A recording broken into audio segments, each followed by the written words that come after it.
What it do? Bedtime crew. Hey man, listen. Welcome to the channel, boys and girls. And there's no girls watching. Dude, there's objectively 0 women watching this video. Anyway, welcome to the channel. Welcome to part 1 of the Yap Chronicles. Okay, we're gonna start with a recap of Baku. And I'm not late. It's not too late. It's not too late. Dude, I should post this video like a week before the McGregor fight and just be super late. I'm not going to go through this whole thing because nobody cares, and I am extremely late. Like Shara, I think everyone's done with Shara. He's kind of just MVP, where you see him on a card and you're like, ooh, it's a Shara fight. Watch out, folks. And then he just has like one cool moment of fight. Sadikov, now this, dude, it's too early in the video, and if I had a few drinks in me, a slur might come out. Sadikov, what are you doing? Dude, the nerve, the absolute nerve of Nazim Sadikov to... It's a Southpaw Orthodox match. Fucking Jack Slack brought this up. Dude, Southpaw Orthodox matchup. This guy had the nerve, get the outside foot position, slap the lead hand down to fire his left hand down the pipe, and just still not move his head and get clipped by this absolute jobber. This drone who shouldn't have a win at the UFC level. This guy's oh, dude. Fazeev. I'm a nasty guy. What can I say? My picks, I think I went like 11-2 on this card or something. Don't even get me started, bro. Where is this terrorist of the sport? You. Yes, you. Javier Reyes, bro. Dude, I fucking knew it, dude. I knew it. This guy's such a fraud, man. Such a fraud. How are you letting Khan Offley just masterclass you? Whatever, dude. Fazeev and Torres, I got this one right. It's funny, this whole week, everyone picking Torres was just like, I don't know, man. I just think he's going to get him, dude. I think he's going to get him, dude. And the whole week I wanted to be like, you guys are fucking morons. But then I thought, that's literally exactly how I broke down the week before with Cop Horiguchi. I was completely torn on that fight. And I went, dude, low-key, Cop's just going to fucking get him, dude. That's my fucking technical prowess, and that's what you guys can expect from my predictions. You think I'm talking about hand fighting? And how people step to the inside to land a jab in an open stance match? No, dude, I'm talking about he's just gonna get him, dude. Good performance by Fazeev. I don't like that he got rocked by a fucking jab at the end of round 1. That's still worrying. If he ever fights somebody that's not Manuel Torres. Torres, look, he didn't even look bad.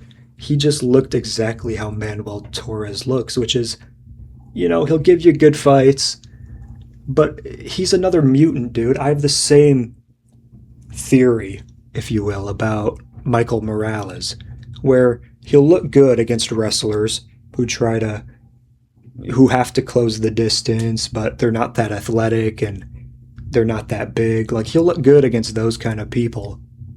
But when he fights somebody with any amount of, I don't know, skill, he's just not good, is he? He's just not good. And that's my hypothesis with Michael Morales. I think, yeah, he can beat a Sean Brady. Sean Brady's 5'2", same height as Jazz MMA, and he has to close the distance on this fucking gigantic mutant the size of a heavyweight. Like, yeah, dude, nice. I think Prates slimes him out bad. I really do. You can get away with that stuff when you're fighting a 5'2" guy, but fucking Prates puts that left hand on you. Oh, dude. My fucking goat Prates. We need Islam to retire so we can become the champ, dude. Or just fluke Islam. Also, this match, I'm not going to go in depth. I'm almost done. I know I'm late on this, so no one cares anymore. It's old news. But Asu, I still hate you, bud. Hate you to death, bud. But thank you. Thank you for getting rid of this fucking shit stain of a guy. Can't stand him. Hasanov, there's a world where he's good, but it's not this one. Mr. Beast, gotta feel bad for Walker. Obviously, he's terrible. But, like, damn, dude. What do you mean you let Mr. Beast slime you out in under 10 seconds? And if you picked Puliev, you need to be lobotomized. Donchenko's pretty cool. He just kind of seems limited. Again, if he ever fights somebody not garbage or someone with like composure, it'll always be a tough fight. And now, candidly, I'll be honest, I didn't watch these two. Casual Ortega MMA. I'll be 100% honest. What did I hear? I heard Nascimento and Abdullayev here. Both aren't UFC level, and apparently Abdullayev bit this guy, and he screamed in utter shock. Sounded like when Benavidez got choked out by Figgy and woke up. Ah! Fucking dude, cut them both. Cut them both. Bexet, Imacan, Matsumoto. I picked Matsumoto. Couldn't tell you why. Just thought he was going to get him, man. And it's not a Gene Matsumoto fight unless he just completely goes to a competitive decision that's going to be called a robbery. If you ask somebody, he's 3-0. If you ask a different guy, he's 0-3. Like, this guy, you know, at least this one was a unanimous, I think, right? Wasn't it? Yeah. So he went from a split decision to a unanimous. Maybe next time he'll get like a finish or something, or like a 10-8. Lord knows. Don't tempt him. This fucking guy. Now, I'm not going to go too far into this because everyone's already made the jokes. Everyone's already given their thoughts on it. And honestly, it is sad. I don't think this is going to be some... I included this just to show I actually am human and have sympathy. This is sad, though. I don't think this is going to be a John Jones level skid. I don't think it's that big of a deal. I think he'll make it through it, dude. He'll be fine. God forbid a thug from the South gets a little racist and drunk on a plane. God forbid, dude. Yeah, I'm not watching this card anymore. Ethan Ewing, dude. What are we doing? Just ruined the whole card. Might as well cancel it. They should work around this guy's schedule. Yeah, dude, humongous blow to the card. I agree, Kool-Aid. This ruined my night. I'm going to go to sleep in a bad mood. By the way, some lore. This guy blocked me, didn't he? Yeah. What the hell, dude? I like this guy's channel. I watch this guy. I'm sub to him on YouTube. Unblock me. Does anyone have contact with Dan? Unblock me, please, my friend.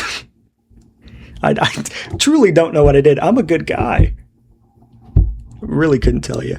This guy, finally back. Chonko, John Pork. Now, you might be wondering, who is this guy? And good for you, I have all the lore. Just kidding. Who the fuck is this guy? I guess we'll find out Saturday night, brother. Find out Saturday night. I don't know who the fuck this guy is. Apparently he's okay, from what I've read. They both look, how do I say, special needs, maybe? It's so mean, dude. I'm kind of over John Pork at this point. Like, he looked, don't get me wrong, he looked good on the Contender Series. He looked good. But he didn't look good enough to warrant this fucking 8-year hiatus afterwards. And now we're getting Wild Chonko against the Butcher. It's like, whatever, dude. This guy looks like some random Polish chud. He's probably going to come out here looking like that Patchy Mix guy. What the hell's his name? The guy who fluked a guillotine in his last fight. I don't remember his name, but I guess, dude. I never really fell for this hype. This guy's never going to be anything. He's just a goofy looking fucker who trains with Islam and has a stupid nickname. That's all I have to say. I am a negative Nancy. It's because of fucking, dude. It's not because of you, buddy. It's because of this, dude. This has me in a bad mood.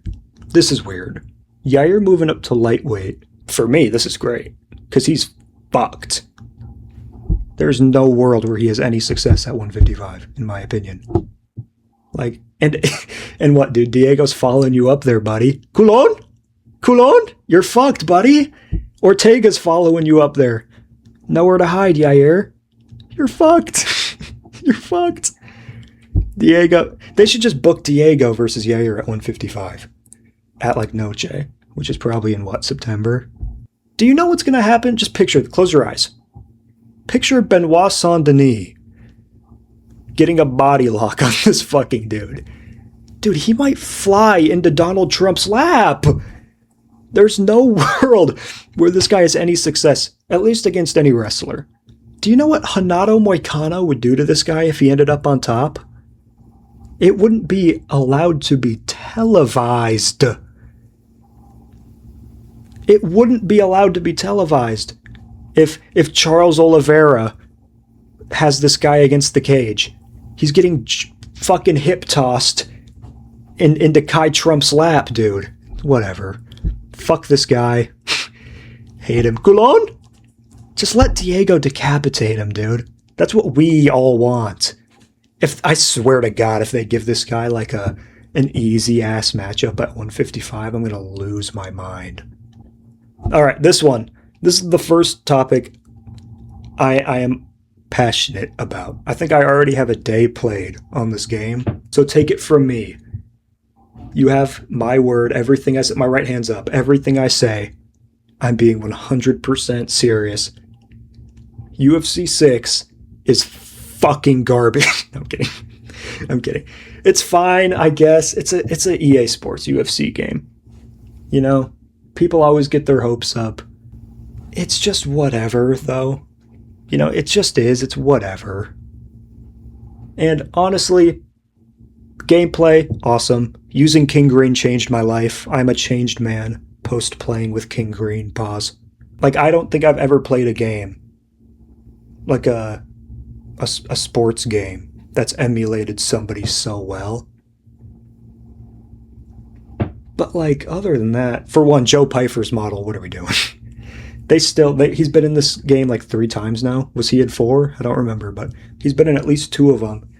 In UFC 5, he looked like a lawn gnome. They had him like squatted to the ground fighting like he's Kamaru fucking Usman. And now in this game, they keep making him like weird and stocky and low, and it's the same issue they had with Ian Gary in UFC 5. And I know I'm the only loser who cares about this. But it ruins the immersion. I can't play as a character or as a fighter if their model is even slightly wrong. I don't even know. Pantoja's even kind of strange in a weird way. Peyton Talbot looks Indian. Gross.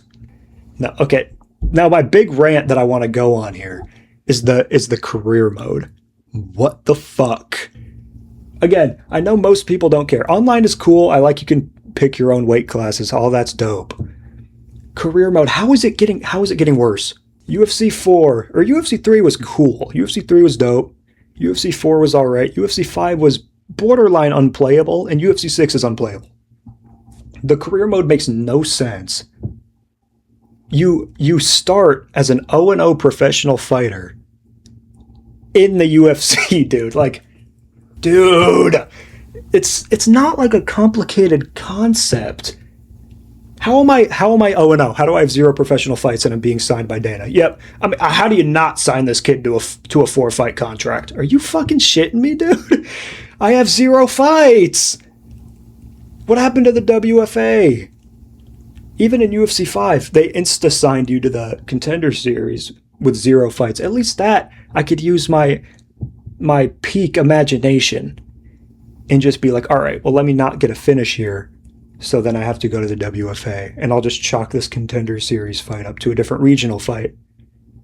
Like, I shouldn't have to use my imagination for a career mode. Throw me in the WFA, then sign me. It's so simple, dude. It's so simple. I don't understand. It leads me to believe that the developers at EA Sports who create this game don't watch the sport and don't pay attention to the sport. There's no way that a real human being who watches the sport saw that career mode and went, it makes sense to me. No, it doesn't. It's so bad. It literally is unplayable. I won't play it. Is there anything else about this game? I mean, the game's fine. The roster's strange. It should be this Thursday. This Thursday should be update day, because it's always the Thursday the week before the pay-per-view or whatever. So it should be this Thursday.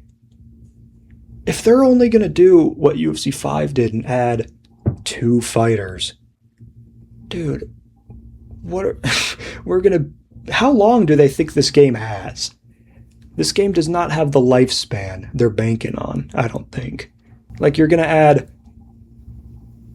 fucking Ruchala and Dante Johnson. Like, really? Then what? Then we have to wait another month to get Josh Hokett and Ricky Turkey hair transplant, and then we have to wait another month to get a guy who's fighting in like a main event. It's just long. It's just long. It's just unnecessary. I wanted the roster to be this grandiose thing on release day.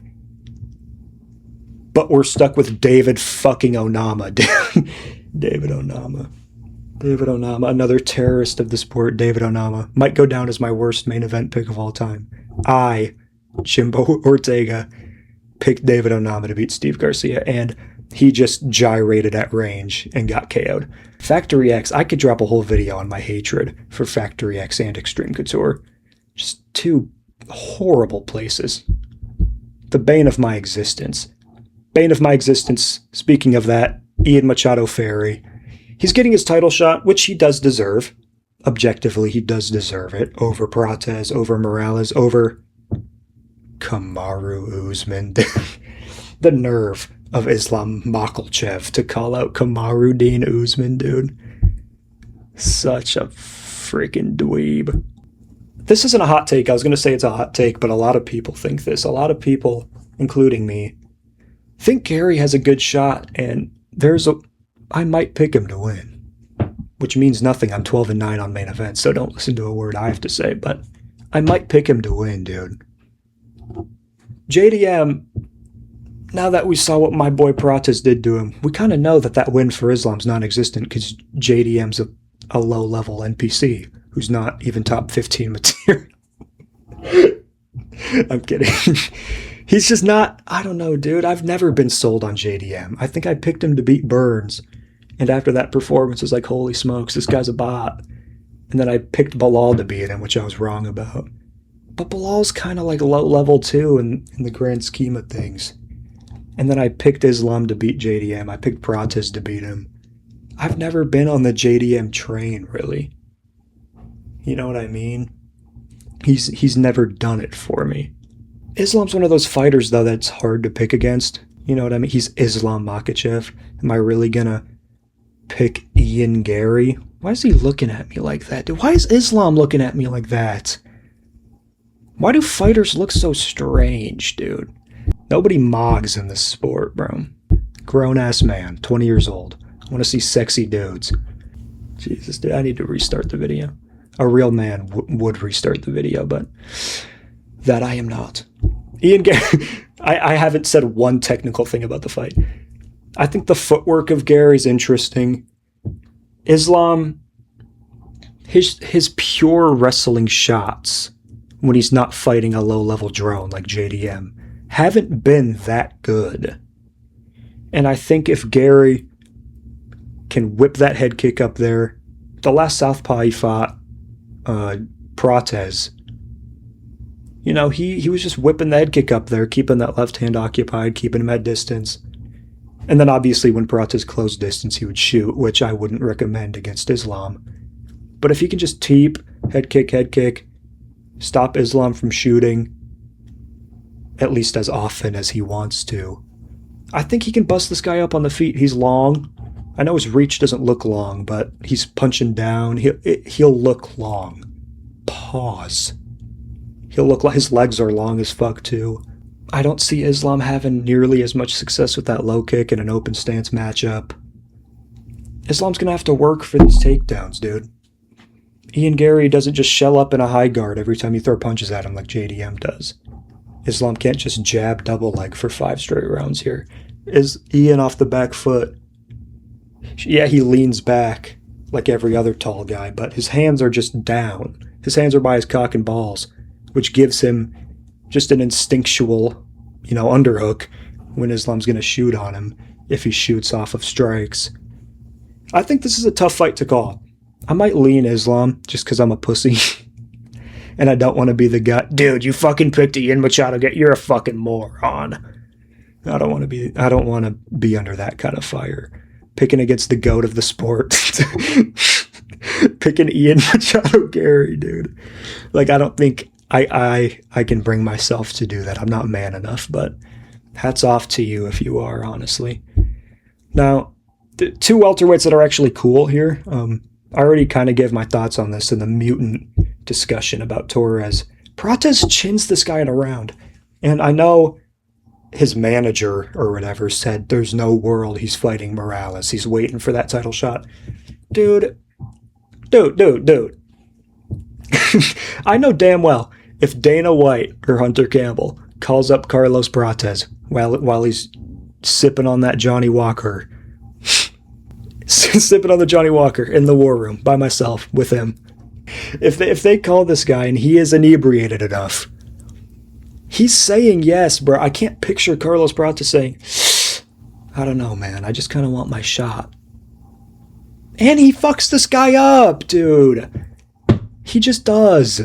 Unless Morales has this secret weapon of offensive wrestling and elite control, elite submission grappling, like, I just don't see it, man. This guy's way too wild on the feet. The leg kicks are going to be there. Prates will go shin to shin with you, which is a huge advantage when fighters will do that. And it's just like, Morales' performances are just so whatever to me. Like, the Sean Brady fight was so forgettable. This dude Sean Brady came in with like double knee pads, bro. He was Jared Gordon maxing in there, bro. And he's just pathetic when you hit him in the face. Like, he just is. I know I don't like calling fighters pathetic. Yes, I do. But, like, Sean Brady, dude. TKO'd by Bilal. Michael Morales got taken down by Gilbert Burns. Not that that means anything. I just think that's funny. Taken down by Gilbert Burns in 2025, bro. That's stuff for Allah. So, but yeah, this fight's not going to happen, apparently. But I don't think it's completely off the table like other people think. I think, like, Noche UFC, if Yair Rodriguez is still hibernating or some shit. I could. Where's this guy from? Ecuador? I could see them gaslighting people into thinking that's a fair main event or something. I know what it was at Bedtime. Who said it? Tony? I don't remember who said it, but someone was matchmaking. Maybe it was that Hopero, whatever the hell his name is, guy. Yeah, it was him who said that they can't waste this fight on a fight night. I don't know. If it's a main event, dude, Prates just slimes him out, though, and I want to see it. This is purely biased, by the way. Like, realistically, if I'm Prates, I am sitting out. But I just want to see this guy unconscious. I want to see Michael Morales unresponsive on the canvas, to be honest. I'm sick of him. Dude, I know I kind of jumped ship off Fluffy, right? I know I kind of jumped off the bandwagon. People said I switched up after the Strickland loss. That Strickland loss, dude, it's hard to be a fan of a fighter who's chinny to the body. How is your liver chinny, dude? How is your liver chinny? It's just unacceptable. Now, yeah, if this fight leaves the first round, you're in Fluffy's world, folks. Get out of there. But, dude, look at the state. Look at the testosterone difference I'm looking at right now. From Gabriel Iglesias to Barack Obama. Like, this is insane. There's not an abdominal in sight on Fluffy. And it's like, before the Strickland fight, we all knew he was susceptible to being hurt to the body. We all knew that. But it was like, yeah, Michelle Pereira landed a great teep early in the fight. And I think someone else hurt him to the body at some point. I don't remember who, but like, I also saw Kopylov digging body kicks and they weren't really affecting him. Dude, Strickland shouldn't be TKOing you with body shots. He doesn't throw them. Strickland literally has a teep and that's it. I think that knee to the body, I'm being serious when I say this, that might have been the first teep Sean Strickland has ever thrown in his life. It's the only knee he's ever thrown in his entire life. And it chinned you to the body. And it's just like, it's so, at least like, can you just at least be chinny? Being chinny is one thing. And it's just, oh, dude. I'm like sad. I'm genuinely distraught by this. Seeing this creepy little fucker. Just one body shot and Fluffy's gonna go down. It's just, I don't fight, right? If you couldn't tell by my expert analysis on these fights. I just think he's gonna get him, man. I don't fight. Is there any way to fix, this problem that Fluffy has of being chinny to the body? Like, is there any amount of, core strengthening or any amount of girth he can add? Muscle, like anything? Or is he just nerfed permanently for life? Is that like a cardio thing? I think Covington's been hurt to the body. I know Marab's obviously been hurt to the body. Are these cardio machines just chinny to the body for some reason?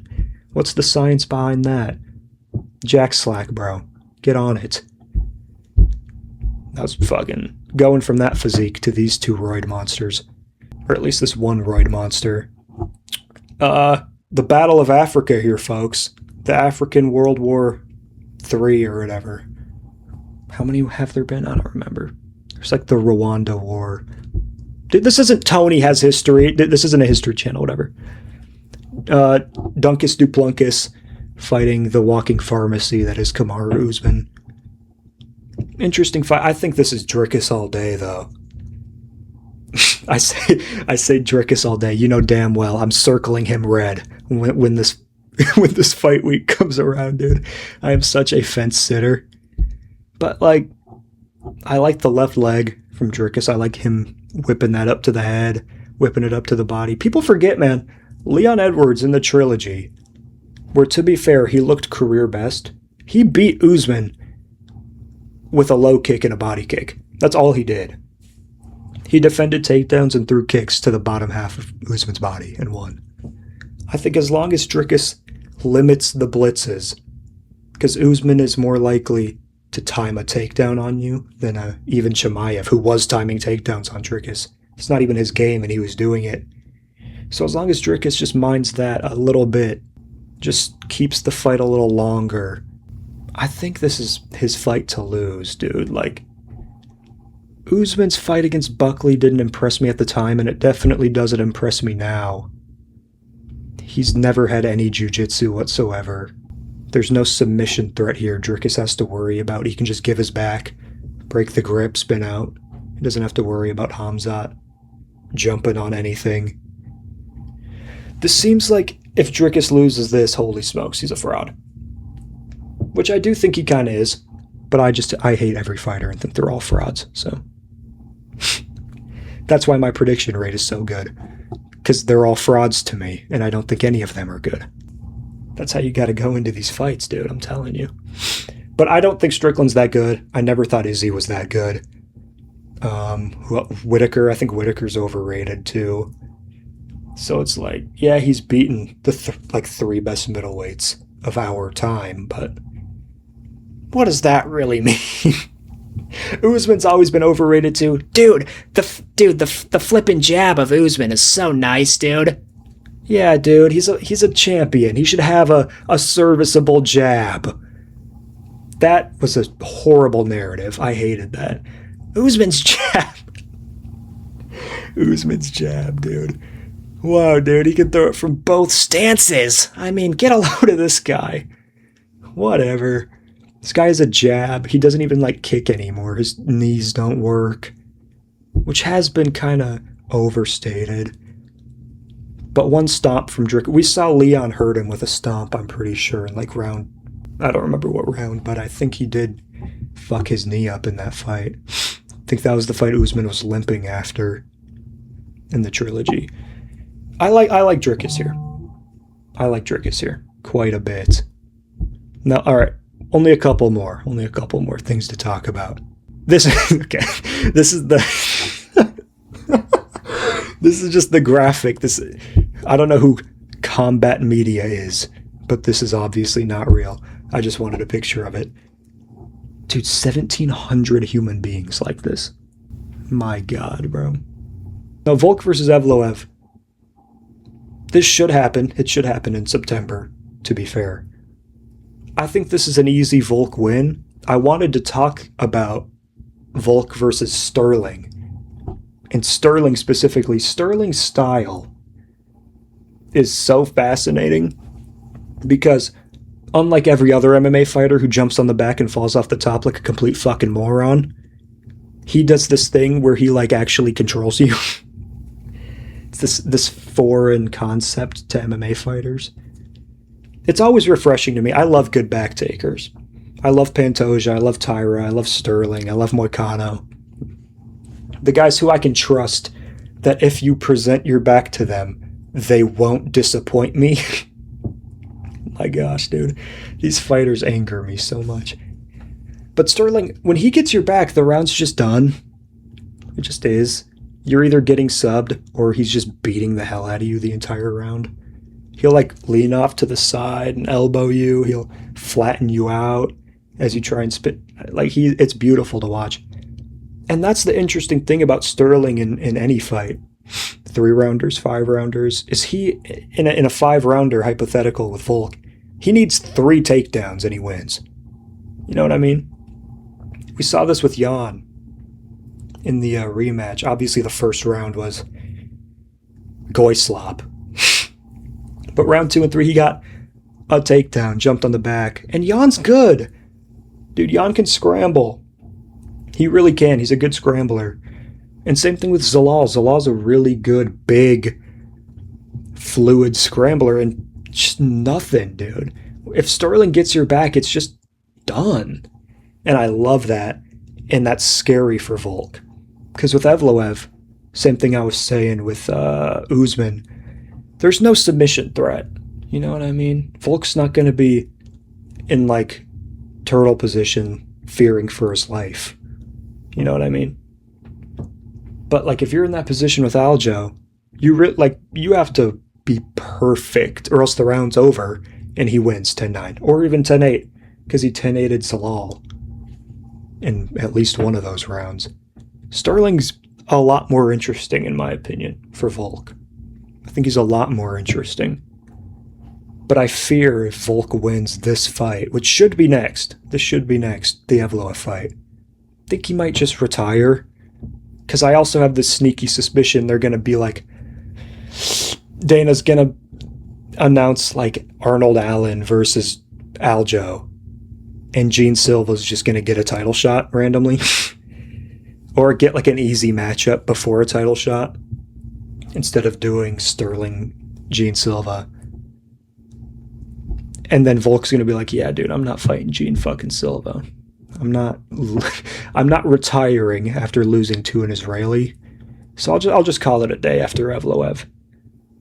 But if I'm Volk, I'm begging for a Sterling fight because that's a sick fight to have in your legacy.